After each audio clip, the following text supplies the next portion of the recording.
비 오는 수요일입니다. 원래 이때 오시는 분이 알곡 신자입니다. 네, 그래요. 수요일 날 함께 예배에 오신 모든 분들을 환영합니다. 주님께서 함께 해주시는 은혜가 저와 여러분에게 함께 하시기를 바랍니다. 오늘 이 마태복음 마지막 장이고요. 28장 중에서도 우리가 마지막 단락을 오늘 본문의 말씀을 읽었습니다. 이런 복음서는 본질적으로 예수님의 지금 행적을 전하고 있습니다. 그리고 예수님께서 그리스도이심을 증거하기 위해서 이 복음서가 기록이 된 것입니다. 우리가 마태복음을 전체를 부분에서 28장까지 이렇게 읽으면서 하나님 말씀을 함께 나눴습니다. 여러분, 이 복음서는 예수님께서 그리스도이시라는 것을 사람들에게 믿도록 하기 위해서 붓을 들어 그렇게 증언한 것입니다. 요한복음 20장 30절부터 31절을 보면 이 제자들이 이 복음서를 기록한 그 이유에 대해서 이렇게 말씀하고 있습니다.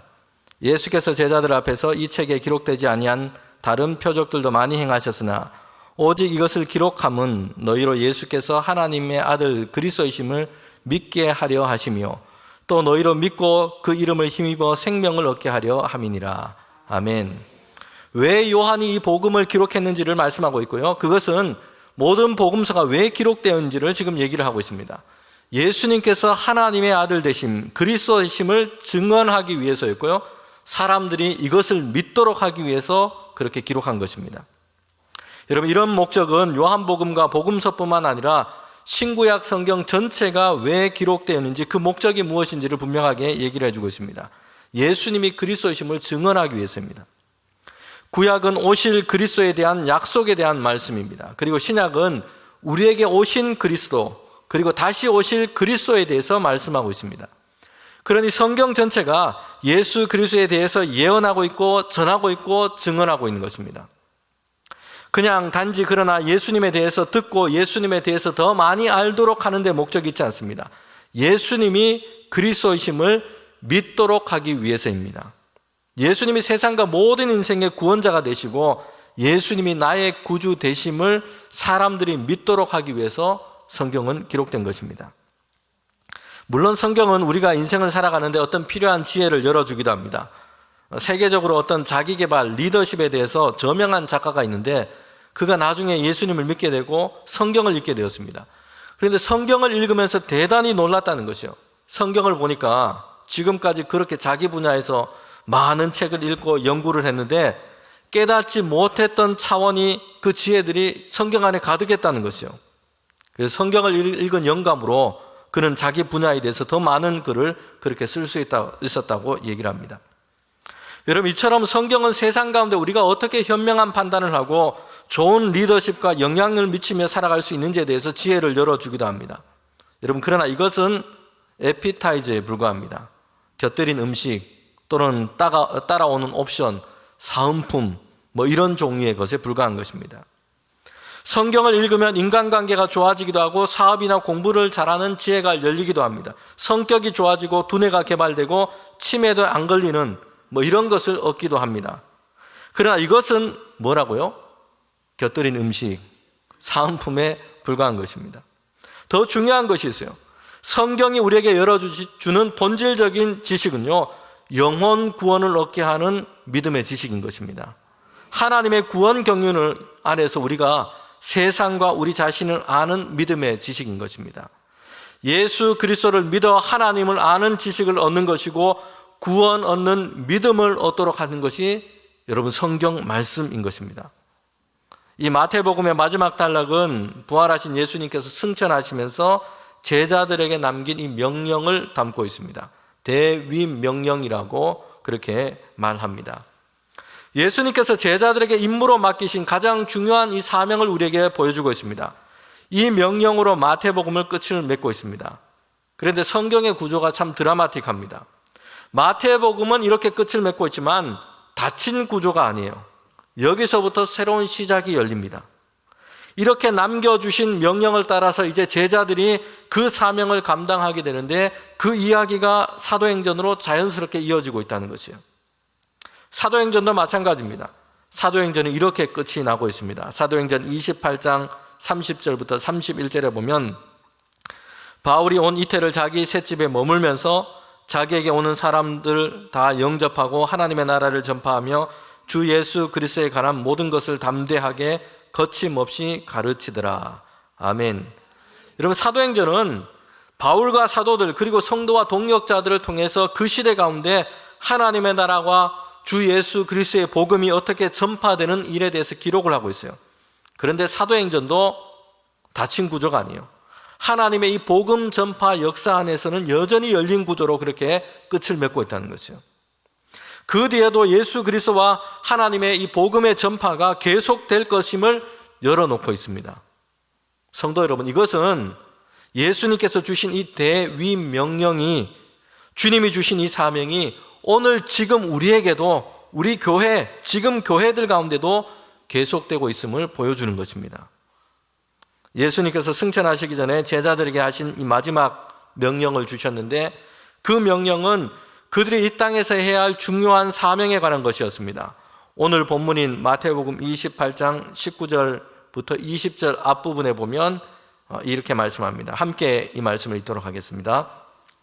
그러므로 너희는 가서 모든 민족을 제자로 삼아 아버지와 아들과 성령의 이름으로 세례를 베풀고 내가 너희에게 분부한 모든 것을 가르쳐 지키게 하라. 아멘. 제자들이 해야 할 일, 그들이 주님의 명령을 따라서 감당해야 할 사명이 무엇인지를 말씀하고 있어요. 예수님께서 자신들을 제자로 삼으신 것처럼 이제 모든 민족으로 나가서 그들을 제자로 삼고 세례를 베풀고 예수님께서 분부하고 명령하신 것을 가르쳐 이것을 따라 살도록 세우는 것, 그렇게 사람들을 세우는 것. 즉 모든 민족으로 가서 그들을 예수 그리스도를 믿는 사람으로, 또한 주님의 말씀을 따라서 살아가는 주님의 제자로 세우라는 이 명령인 것입니다.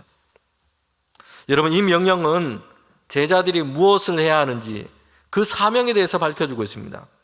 그리고 이 사명은 이 땅에서 그들이 누구인지, 누구로 살아야 하는지 그 정체성을 분명하게 보여주고 있는 것입니다. 다시 말하면 사명은 그가 누구인지를 지금 보여주고 있는 것입니다. 여러분, 그러기에 자신이 가져야 할 이 사명, 본분을 잊어버렸다면 내가 지금 뭘 하고 있는지, 뭘 해야만 하는지 모르는 것만, 여기에만 그치는 것이 아니고요, 그 자신이 누구인지를 지금 헷갈리기 시작했다는 것입니다. 작년에 아시안게임이 있었는데 그 후에 나온 신문 기사 중에 제가 상당히 인상 깊게 본 신문 기사가 하나 있었습니다. 배드민턴 선수였던 안세영 선수에 관한 기사였습니다. 이 아시안게임에서 금메달을 목에 걸었습니다. 그런데 그 승리가 대단히 감동적이었어요. 이 준결승에서 승리하고 결승전에 올라가게 됩니다. 그런데 준결승 경기에서 그만 무릎 부상을 당하고 말았습니다. 그리고 결승전에서 상대할 선수는 이 안세영 선수가 이전에 여러 번 상대를 했던 그런 선수였는데 상대적으로 이 전적이 별로 좋지 않았습니다. 그러니까 어렵고 껄끄럽고 까다로운 그런 상대를 결승전에 만나게 된 겁니다. 운동 경기를 보면 그런 일들이 있지 않습니까? 마치 천적의 관계인 것처럼 그 선수에게는 특별히 경기력이 좀 약해지고 잘 안 되는 그런 상대가 있습니다. 더군다나 무릎 부상까지 있으니까 이 결승전은 쉽지 않을 것이라 다 전망을 했습니다. 그런데 결승전에서 이 무릎 부상을 당했는데 마지막 그 세트 가운데서도 한쪽 다리를 제대로 사용하지 못할 지경이었지만 투혼을 발휘해서 한쪽 다리를 끌면서 경기를 했는데 그 상황 가운데서 포기하지 않고 결국 이기고 승리했습니다. 금메달을 딴 것이에요. 이 경기는 국민들에게 아주 큰 대단한 감동을 주었습니다. 이렇게 감동적인 경기를 우승으로 하고 금메달을 목에 걸었어요. 그러니까 이 아시안게임이 끝나고 나니까 여기저기서 막 관심이 쇄도하게 된 겁니다. 많은 방송에서 출연 제의가 들어오고 섭외가 들어오고 인터뷰 요청, CF 광고 섭외까지 막 쇄도를 한 것이에요. 그때 이 선수가 아직 어린 나이의 선수인데 이렇게 자신의 생각을 밝히면서 정중하게 거절을 했다는 것입니다. 이렇게 많은 관심을 주시는 것에 감사할 뿐입니다. 하지만 여러분이 아는 안세영은 어제도 오늘도 내일도 그냥 평범한 운동선수 안세영입니다. 메달 하나로 특별한 연예인이 된 것도 아니고 오늘 하루 잘 이겨내며 묵묵히 목표를 향해 달려가는 수많은 선수들과 같은 한 명의 선수입니다. 저는 도달해야 할 목표가 있어서 묵묵히 한 걸음 한 걸음 걸어가려고 합니다. 혹시 제 모습이 보고 싶은 분들은 제가 더 강해져서 코트에서 보여드릴 수 있도록 조금만 기다려 주십시오. 이렇게 당부를 하면서 마쳤다는 것이죠. 여러분, 이 선수는 운동선수인 자신의 본분이 무엇인지를 분명하게 알았다는 것입니다. 광고, 텔레비전 출연, 인터뷰를 다 거절했어요. 운동선수인데 예능 프로그램이나 광고에 출연하고 이런 일로 분주하지 않기로 했다는 것입니다. 운동선수의 본연의 사명과 본분은 연습하고 훈련하고 잘 준비해서 좋은 경기를 하는 것, 경기에서 메달을 획득하고 우승을 하는 것입니다. 연예인이 아니라 운동선수이기 때문에 그렇습니다. 그가 있어야 할 곳은 방송국이 아니라 경기장 코트이기 때문입니다. 자신이 누구인지 아는 것, 그 정체성을 아는 것은 그의 사명과 이 본분과 연결되어 있습니다. 이런 반대로 내가 맡은 사명과 그 본분이 무엇인지를 아는 것은 내가 누구인지를 잘 설명을 해주는 것입니다. 성도 여러분, 저와 여러분은 누구입니까? 우리의 인생의 가장 근본되는 사명, 그 본분은 무엇이라고 생각합니까? 내가 누구라는 이러한 정체성이 분명해야만 사명과 본분의 자리를 떠나지 않고 잘 지킬 수가 있습니다. 성도 여러분, 우리는 다른 차원의 사명을 가지고 있습니다. 하나님께로부터 받은 사명인 것입니다.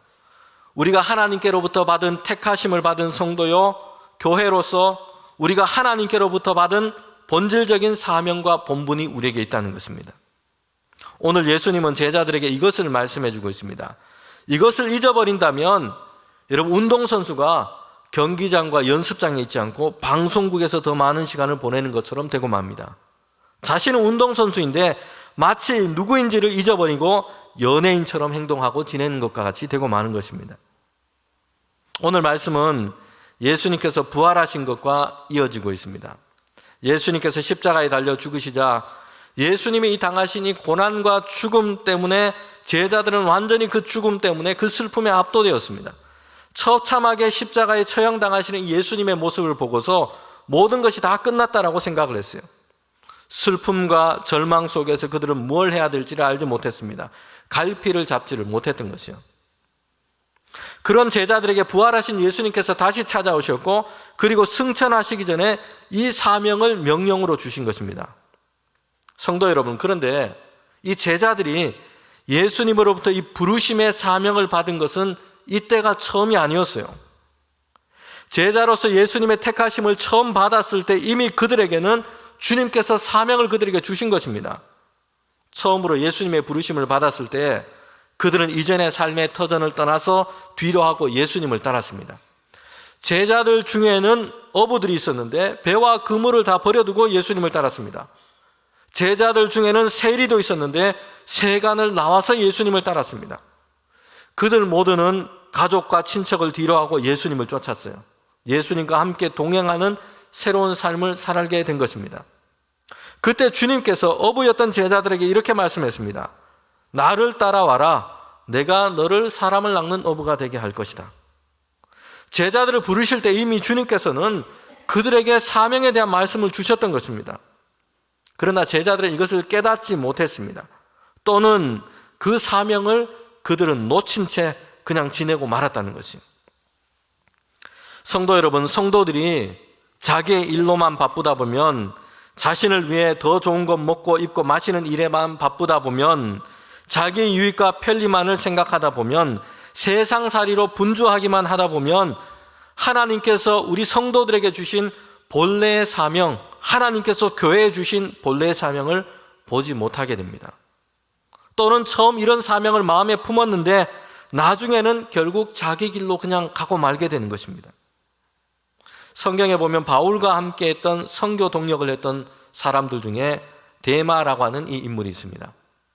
그는 처음에는 아주 신실한 바울과 함께 했던 그런 동역자였어요. 그래서 골로새서 4장 14절에도 보면 바울이 골로새서 교인들에게 편지를 써서 지금 전하고 있는데, 그 곁에 있는 동역자들의 안부를 그렇게 전하고 있습니다. 바울 곁에 있는 동역자가 누구냐면 누가와 데마였어요. 이 두 사람의 이름을 지금 얘기하면서 골로새서 교인들에게 그들의 안부와 문안까지 전하고 있는 겁니다. 빌레몬서에서도 보면 1장 23절부터 24절에 보면 데마에 대해서 바울은 이렇게 얘기하고 있어요. 나의 동역자, 대마라고 소개를 하고 있습니다. 여러분, 이처럼 대마는 복음 전파하는 그 사명을 가지고 바울과 함께 신실하게 동행을 했던 인물이었습니다.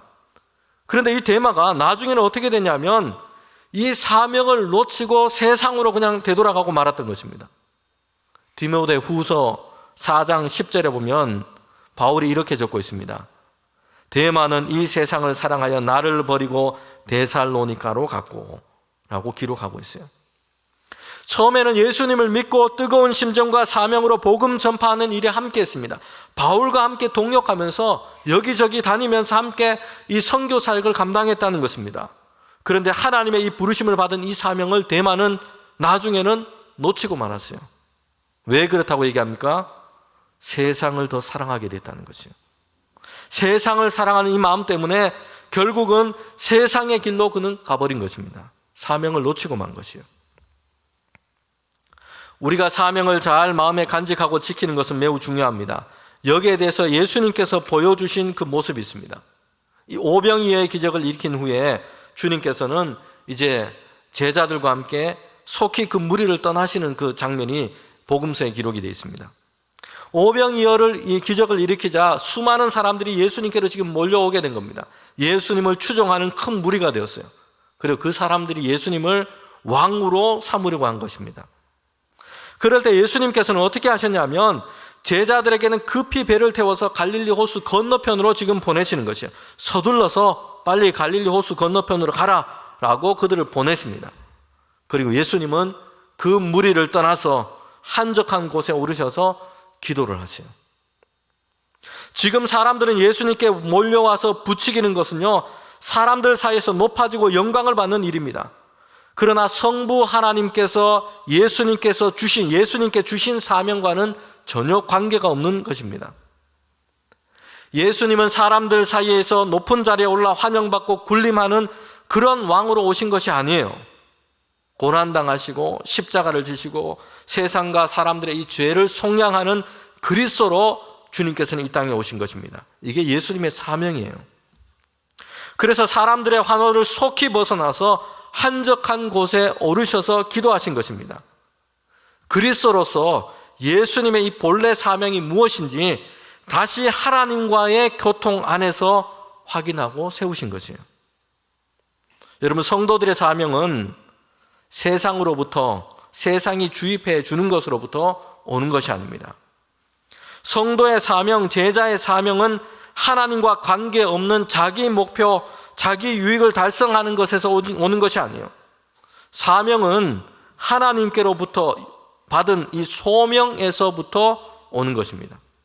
하나님께서 우리를 부르신 그 부르심의 이유, 그 소명이 여러분 우리에게 사명이 되어야 한다는 것입니다.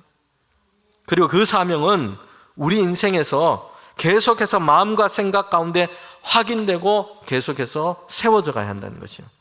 그렇지 않으면 대마처럼 여러분 우리는 세상 가운데 이끌려서 결국 세상의 길로 가버릴 수도 있다는 것입니다. 모세는 히브리인으로 태어났으나 바로의 왕궁에서 자랐습니다. 히브리 남자아이는 다 죽이라는 이 명령이 있었는데 워낙 인물이 준수해서 부모가 숨겨서 키우다가 더 이상 숨길 수가 없게 되었을 때 갈대 상자에 담아서 하수 이 강에다가 그렇게 내보내게 된 겁니다. 그런데 목욕하러 온 이 바로의 딸 이 공주가 이 아이를 발견하고는 데려다가 양자로 키우게 된 것입니다. 그리고 모세의 어머니 요게벳은 기회를 얻어서 유모가 되어서 이 왕궁에서 이 모세를 길러낸 것입니다. 이런 모세는 애굽의 왕궁에서 살았지만 자신이 히브리인이요 이스라엘 민족이라는 것을 잘 알고 있었습니다. 그런데 어느 날 보니까 히브리 동족인 노역을 하는데 그 감독하는 애굽 사람들에게 매질을 당하고 있는 것을, 학대당하는 것을 본 것입니다. 의분이 일어나서 여러분 애굽 사람을 쳐서 죽이게 됩니다. 성도 여러분, 그런데 여기에서 모세의 사명이 여기에서 시작이 된 것이 아니에요. 왜냐하면 하나님의 소명, 부르심은 아직 받지를 못했기 때문입니다. 자기 동족을 사랑하고 아끼는 마음이 있어요. 의분이 일어나서 애굽 관리를 쳐서 죽이기까지 그렇게 했습니다. 그렇다고 해서 하나님의 백성인 이스라엘을 애굽으로 인도하여 내는 그 사명이 여러분 그때 시작이 되고 있지 않아요. 자신의 혈기와 의기로 뭔가를 하고 있지만 하나님이 이루시는 역사와는 아직 관계가 없는 것입니다. 하나님의 백성을 애굽에서 인도하여 내는 이 사명은 모세가 호렙산 떨기나무, 이 호렙산 떨기나무 불꽃 가운데서 하나님의 부르심과 음성을 들었을 때에 모세에게 그 사명은 시작이 된 것입니다.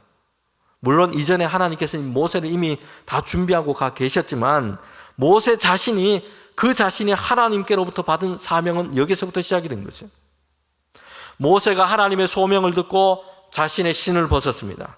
그리고 하나님의 부르심의 이 소명을 따라서 결국 항복하고 응답해서 이스라엘을 백성을 인도하여 내는 사명을 받게 된 것입니다. 하나님의 부르심의 소명이 모세의 사명이 된 것입니다. 여러분, 하나님께서는 예수님께서는 제자들에게 사명을 주시는데 이와 그들에게 주신 말씀이 있어요. 마태복음 28장 18절에 보면 예수께서 나와 말씀하시되 하늘과 땅의 모든 권세를 내게 주셨으니, 여러분 이 말씀은 예수님께서 이런 권세를 가지고 계시다는 것이요. 제자들에게, 이 본문의 말씀은 제자들에게 내가 너에게 이런 권세를 준다 이 말씀이 아니고 주님께서 이런 권세를 가지고 있다라고 말씀하고 있는 것입니다. 그런데 제자들이 그 사명을 따라, 하나님께서 주신 그 사명을 따라 그 일을 감당할 때에 놀랍게도 예수님께서 가진 그 권세와 권능이 제자들을 통해서 나타나고 있다는 것을 우리는 사도행전을 통해서 보게 됩니다. 여러분, 사도행전을 보면 제자들이 능력과 권능 가운데 병자를 고치시기도 하고요, 이적과 기사를 행하는 일들이 일어나고 있습니다. 그런데 그 권능이 어디서부터 비롯됐는지 사도행전은 간과하지 않고 분명하게 말씀을 하고 있어요. 베드로와 요한이 성전에서 기도하러 갈 때 성전 미문에 앉아서 구걸하는 한 사람을 보게 되지 않습니까? 안전병이었어요. 선천성인 장애를 가진 사람입니다. 그런데 그날 베드로와 요한은 그냥 지나가지 않았습니다. 그 사람에게 건네줄 돈이 있었기 때문이 아니에요. 그날에는 돈도 없는데 베드로가 이 안진뱅이에 가서 얘기를 하는 것입니다. 은과 금은 내게 없지만 내게 있는 것으로 너에게 준다. 곧 나사렛 예수 그리스도의 이름으로 일어나 걸으라 라는 말씀이었어요. 여러분, 그때 이 안진뱅이가 발과 발목에 힘을 얻고 일어나 걸으며 성전에 들어가서 하나님을 찬양하게 됩니다. 이 사건 때문에 안진뱅이를 고쳐 일으킨 사람이 누군가, 그 권능을 행한 사람이 누군가 해서 사람들이 막 몰려오게 됩니다. 여러분, 베드로는 이 일을 행할 때에 분명하게 예수 그리스도의 이름, 나사렛 예수의 이름으로, 그의 이름의 권능으로 이 일을 행한 것입니다. 사람들은 몰려와서 이 일을 행한 사람이 누구인가? 라고 묻습니다. 그리고 베드로와 요한을 그렇게 막 보게 된 것입니다. 이때 베드로와 요한이 그들에게 이렇게 얘기를 합니다. 왜 우리를 주목하느냐라는 것이요. 이 일은 나의 능력, 나의 권능, 나의 경건으로 이루어진 것이 아니라는 것입니다. 예수님의 권능, 예수님의 이름의 권능으로 이루어진 것이라고 베드로는 얘기하고 있습니다. 이 권능은 베드로나 요한의 소유가 아니었어요. 사람을 살리고 치유하고 회복시키는 예수님의 능력과 권능이 베드로와 요한을 통해서 나타나게 된 것입니다. 여러분, 이 말씀은 오늘 우리와 교회도 예수님의 권능의 통로가 될 수 있다는 것을 말해주고 있는 것입니다.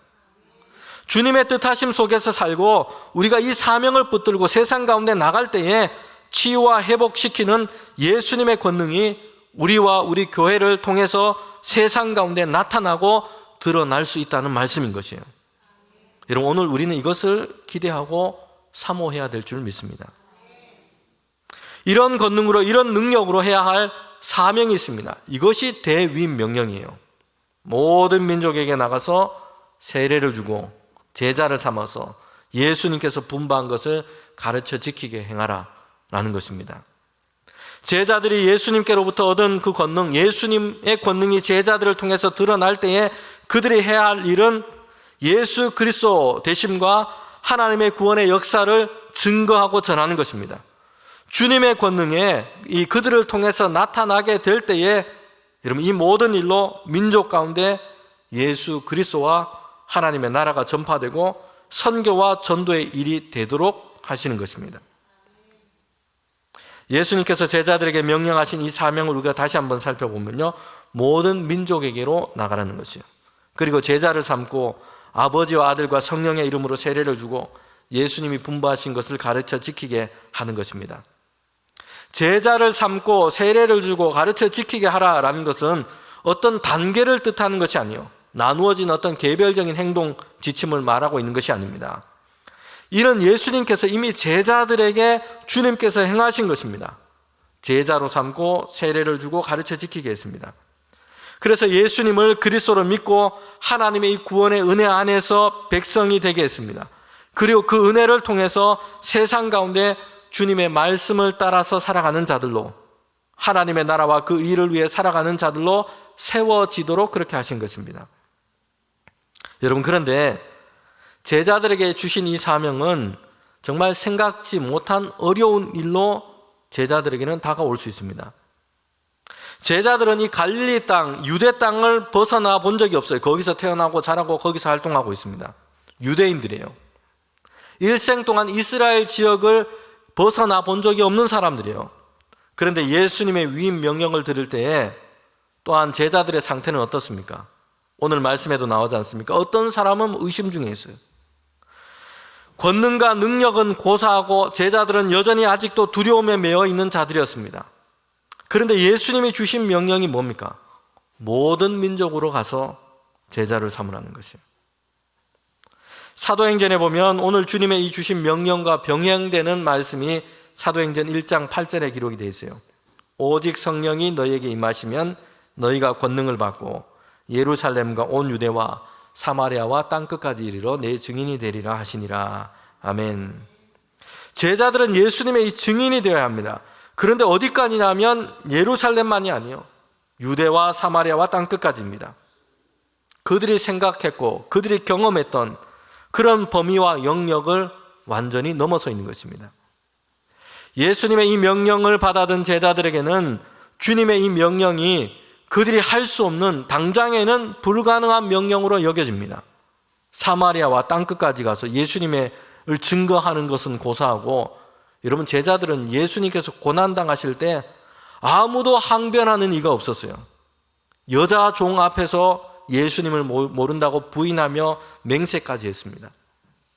부활하신 예수님을 만났고 다시 부르심을 받았지만 그들 마음속에는 여전히 의심이 있었고 실패와 좌절감이 있습니다.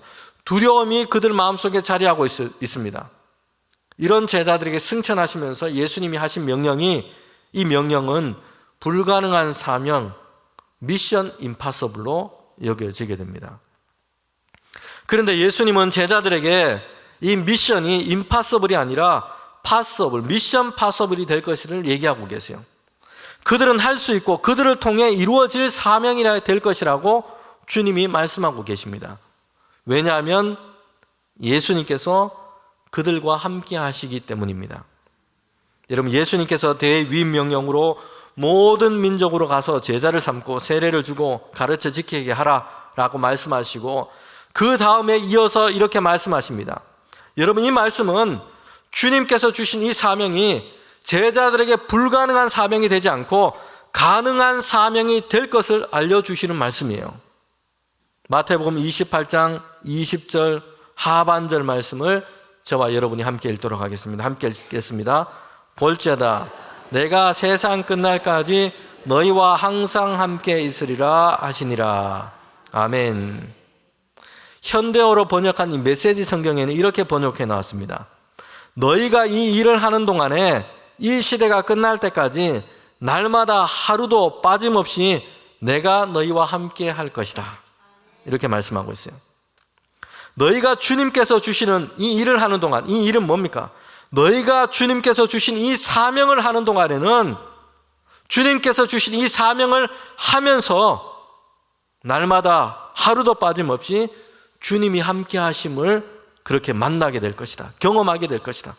라는 말씀이에요. 이것이 불가능해 보이는 사명이 아니라 제자들과 오늘 우리에게 가능한 사명이 되게 하는 것입니다.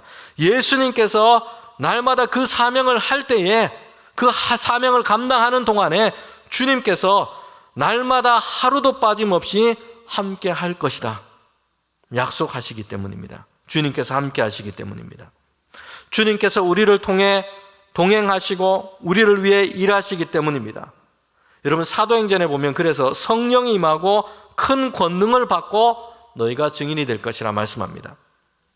예수님은 승천하시지만 성령으로 제자들과 오늘 우리와 함께 하십니다. 영으로 함께 하시는 주님의 그 은혜와 권능이 이 사명을 우리로 하여금 감당할 수 있도록 하시는 것입니다.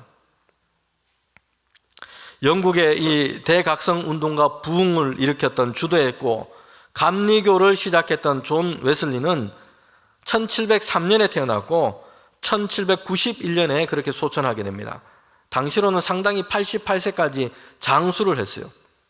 그런데 이 웨슬리는 죽기 5일 전까지만 해도 32km나 떨어진 곳에 전도를 하러 다녔어요. 회심한 후에 60년 동안 변함없이 새벽 4시에 일어나서 기도하고 성경을 보았고 평생 2시간에서 3시간가량 되는 긴 설교를 4,000편 이상 그렇게 준비해서 설교하고 선포했습니다. 200권 이상 되는 책을 저술했습니다. 그리고 그가 전도를 위해서 그렇게 다녔던 그 거리는 지구를 10바퀴 돌고도 남을 거리, 그만큼 말을 타고 다니면서 복음을 전도했다는 것이에요. 그가 하나님께로부터 받은 바 사명이 있었기 때문입니다. 그리고 그 사명을 위해서 그가 이 많은 일을 하면서도 여러분 주님께서 날마다 하루도 빠짐없이 그와 함께 하셨기 때문입니다. 그를 통해서 일하셨기 때문이에요. 오늘 우리 새벽 기도의 성경 말씀이 신명기 20장 말씀이었는데요. 이스라엘 백성이 약속한 가나안 땅에 이제 들어가고자 합니다. 그 땅을 차지하기 위해서 가게 됐는데 가나안 땅에는 이미 살고 있는 족속들이 있어요. 이 족속들과 전쟁을 해야지 이제 그 땅을 차지할 수 있게 되는 것입니다. 여러분 이스라엘 백성에게 주신 말씀이 오늘 신명기 그 20장에 기록이 되어 있습니다. 오늘 우리도 세상 가운데 살아갈 때에 그리고 우리의 믿음이 어디에 있는지를 이 말씀은 우리에게 보여주고 있습니다. 신명기 20장 1절에 보면 너는 나가서 적군과 싸우려 할 때에 말과 병거와 백성이 너보다 많음을 볼지라도 두려워하지 말라라고 말씀합니다. 이 말씀은 그들이 가나안 땅에 들어가서 이 가나안 족속과 마주해야 할 전쟁이 어떠한지를 지금 보여주고 있어요. 그들은 말과 병거를 끌고 나오는 것입니다. 그 수도 이스라엘 백성보다 훨씬 더 많다는 것이에요. 그런데 하나님이 뭐라고 얘기하시냐면 그렇더라도 두려워하지 말라라는 것입니다. 왜 두려워하지 말라라고 말씀하냐면 두려워하지 않을 이유가 무엇인가 라고 말씀하냐면 여러분 이스라엘에는 병거도 없어요. 말도 없어요. 사람의 수도 적습니다. 그런데 두려워하지 말라라고 말씀하세요. 신명기 20장 1절 하반절에 보면 이렇게 말씀합니다. 애굽 땅에서 너희를 인도하여 내신 너희 하나님께서 함께 하시기 때문이다 라고 말씀합니다. 여기서 하나님에 대해서 강조해서 말하고 있지 않습니까? 하나님께서 함께 하시는데 그 하나님께서는 애굽 땅에서도 너희를 인도하여 내시지 않았느냐? 그 하나님께서 가나안 땅 들어가는 너희들 가운데도 대적과 전쟁을 할 때에도 너희들과 함께 하시고 도우시고 이기게 하실 것이다. 이런 이 말씀을 하신 거죠. 약속하신 것이고 차지할 사명으로 주신 이 가나안 땅을 향해서 들어갈 때에 여러분 그들과 하나님께서 함께 하실 것이기 때문입니다. 하나님은 지난 과거의 하나님이 아니세요. 과거의 그들의 선조들은 거대한 제국 애굽 땅에서부터 그렇게 나왔습니다. 하나님께서 이 애굽 땅에서 이스라엘을 인도하여 내신 것입니다. 여러분 그러나 하나님은 과거의 일에서만 생각해서는 안 됩니다. 신명기는 모세의 설교인데 중요한 주제가 이스라엘 백성 가운데 하나님이 행하시는 일을 기억하라라는 주제였습니다. 모세의 설교의 가장 중요한 주제가 이것이요. 하나님을 기억하라는 것입니다. 그런데 하나님을 기억하는 것은 과거를 추억하는 것이 아닙니다. 오늘 하나님께서 주신 명령과 사명을 따라서 나아갈 때에 현재를 하나님께 맡기는 것입니다. 이전에 행하신 하나님, 이전에 이런 일을 행하신 하나님, 이전에 이런 어려움과 시련 속에서도 나를 붙드시고 인도하신 하나님, 그 하나님께서 오늘 우리가 하나님을 의지하고 나갈 때에 하나님께서 함께 하신다는 것이에요. 전쟁에 나갈 때에 사람의 대적수, 그들이 가진 무기와 전력, 사람들은 이런 수를 셀 겁니다. 그 수를 세면서 내가 유리하면 자신감에 차고 내가 불리하면 두려움에 사로잡히고 말아요. 그런데 하나님께서 이스라엘 백성에게 말씀하세요. 대적의 수가 많을지라도 두려워하지 말라. 왜냐하면 지금까지 인도하신 하나님께서 여전히 그곳 가운데 함께 하실 것이기 때문입니다. 약속으로 주신 가나안 땅을 차지하는 것은 사람의 수에 달려 있지 않습니다. 하나님께서 우리 교회에게 주신 이 사명을 따라서 살아갈 때도 마찬가지입니다. 우리의 상황과 처지, 우리의 힘과 능력에만 달린 문제가 아니라는 것이요. 군사의 수가 좀 많다고 이기고 좀 적다고 패하는 것이 아닙니다. 그 수가 적어도 하나님께서 함께 하시면 승리하는 것이고요. 그 수가 많아도 교만해서 하나님 없이 하면 패배할 수밖에 없는 것입니다. 여러분, 오늘 말씀을 따라서 우리에게 주신 사명을 따라서 우리가 땅 끝까지, 인생 끝까지 예수님의 사람, 복음의 사람, 주님의 성도로 세상 가운데 살아갈 때에 하나님께서 우리와 함께 하신다는 이 믿음이 저와 여러분에게 있기를 원합니다. 우리에게 있는 조건, 주변의 삶의 상황에 따라서 승리와 패배가 거기에 달려 있지 않습니다. 하나님이 함께 하시고 하나님이 도우시는 사람은 승리하고 복된 삶을 살아가게 될 것입니다. 여러분, 가나안 땅을 정복하고 차지하는 이 믿음의 삶은요, 하나님이 함께 하심으로 이루어지는 것입니다. 우리가 맨날 사람의 수만 세면서 주변의 조건과 상황만 바라보면서 낙담하거나 또는 자만하거나, 여러분, 그렇게 하지 않고 함께 하시고 능력과 은혜를 베푸시고 우리를 이끄시고 인도하시는 하나님을 믿는 그 믿음으로 살아가는 저와 여러분 되시기를 주님의 이름으로 축원합니다.